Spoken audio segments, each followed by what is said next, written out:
수도권 일국주의가 과거부터 있었냐? 그렇지 않습니다. 사실은 대한민국 산업화를 돌아보면 경부축 중심의 발전이었습니다. 왜 이렇게 설계를 했느냐?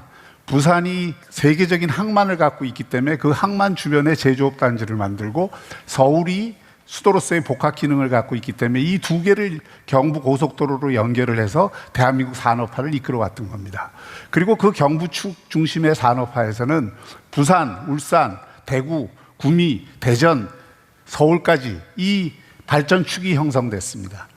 근데 이 발전축에서 제일 문제는 사실 호남이 상대적으로 발전해서 소외됐다는 문제였습니다. 이 문제를 극복하기 위해서 이 호남축 중심의 새로운 발전 모델을 만들고자 했던 것이 87년 이후 민주화 이후에 나왔던 일입니다.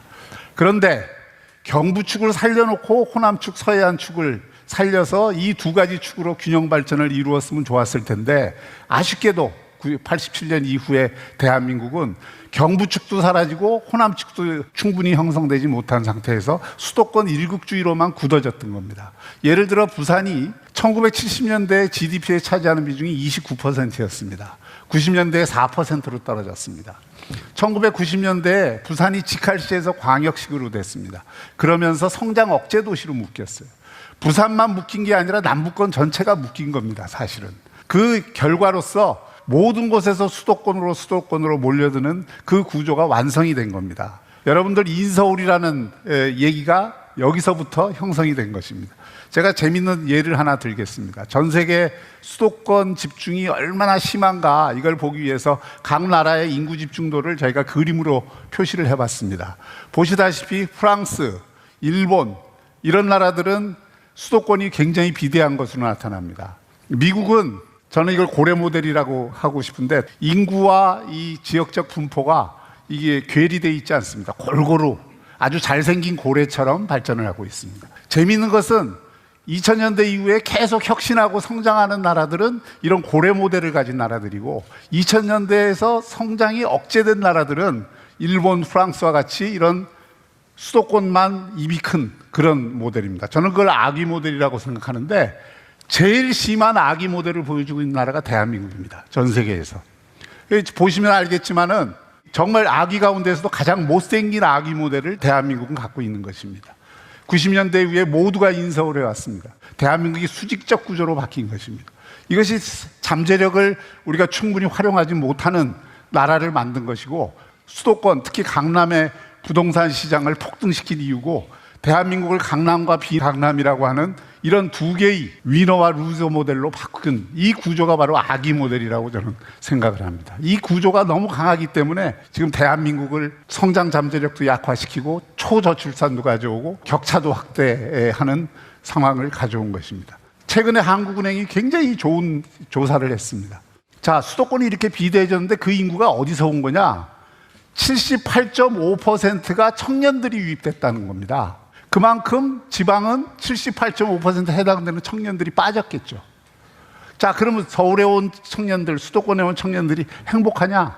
국회 미래연구원 조사에 의하면 수도권 청년들의 삶의 만족도가 전국 하위권 수준입니다. 수도권에 와서 일자리는 구했을지 모르지만은 집 구하기 힘들고 출퇴근 시간 멀고 더구나 자기 친한 친구들 없고, 이런 조건에서 결혼을 빨리 할 수가 없고, 결혼을 빨리 못하니까 아이를 놓을 수가 없고, 미루다 보면 결국 아이 안 낳는 것을 당연하게 생각하는 그런 어떤 풍조로 이루어지는 것입니다. 저는 이렇게 생각합니다. 지금 이 초저출산은 기성세대가 만들어 놓은 이 수직적인 구조, 그리고 초과밀, 초경쟁, 초스트레스의 이 사회에 대한 젊은 세대들의 생물학적 복수라고 생각합니다. 저항이라고 생각합니다. 노베이비라고 하는 그런 동기가 어디서 부여되는가를 보면, 결국 우리가 수도권 일국주의 문제를 해소하지 못하면 이 초저출산 문제도 해소될 수 없다. 저는 이렇게 생각을 합니다. 대한민국이 정말 한 단계 더 도약하려면 지금과 같은 수도권 일국주의로는 불가능합니다. 미국이 왜 유럽과 비교할 때 2008년에 GDP가 1:1이었는데 지금 2배 이상 미국이 발전했겠습니까? 제가 챗GPT에 미국에서 제일 최근에 성장한 주들이 어디냐? 이걸 물었더니 5군데를 얘기를 해줘요. 그 5군데가 우리가 평소 미국의 시골이라고 생각하는 곳들입니다. 우리는 여기서 배워야 됩니다. 대한민국이 살아나려면 서울이라는 혁신 거점만 갖고 수도권이라는 혁신 거점만 갖고는 대한민국을 먹여 살릴 수가 없고 대한민국의 구조를 계속 왜곡시키는 이런 상황이 벌어진다는 것입니다. 이것을 극복하기 위해서는 혁신 거점을 지역에 확실하게 구축해주는 전략이 필요합니다. 혁신 거점 중심의 전략을 펼친 나라들은 그 혁신 거점의 숫자가 늘어나는 만큼 그 나라의 균형 발전이 이루어졌고 그 나라의 삶의 질이 좋아졌습니다. 결국 우리가 가야 될 길은 명확합니다. 기존의 균형 발전 정책으로는 지방 시대를 열기가 불가능합니다. 기존의 지방 발전 정책이라는 것은 한마디로 말하면 떡을 나눠주는 정책이었습니다. 수도권이 돈 많이 벌어서, 서울이 돈 많이 벌어서 자, 얘다 떡 좀 가져라 하는 이런 패러다임을 가지고서는 지역도 살릴 수도 없고 대한민국도 살릴 수가 없습니다. 어떻게 해야 되느냐? 혁신 거점을 확실하게 조성을 해줘야 됩니다. 부산을, 대구를, 대전을, 광주를 이런 데를 확실한 혁신 거점으로 만들어주고, 그럼 혁신 거점을 만들려면 어떻게 해야 되느냐? 방법은 간단합니다. 그들이 뛰고 놀 수 있게 만들어줘야 됩니다. 기울어진 운동장에서 규제 계속 강화하고 중앙정부 통제 강화하고 이렇게 해서는 안 되는 거예요. 지금 각 지역에 맞는 특별법을 내놓고 자, 우리 지역을 좀 특별하게 특성화해서 발전할 테니까 이런 규제 혁신을 해다오, 이런 세제 혁신을 해다오 하고 요청을 중앙정부에 계속하고 있습니다. 국회의 법안들을 지금 쌓아놓고 있습니다.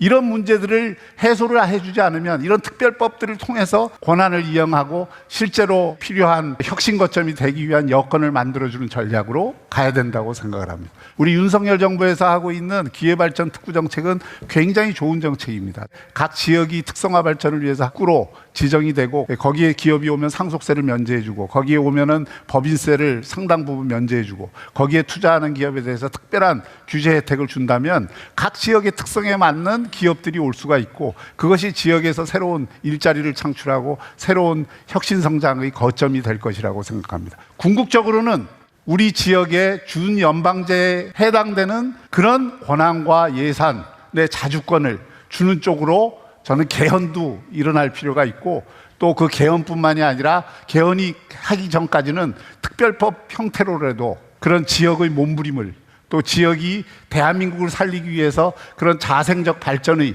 구조를 가져오기 위한 그런 적극적인 노력을 지원해야 된다고 생각을 합니다. 그런 의미에서 저는 새로운 패러다임의 전환이 필요하다 이렇게 생각합니다.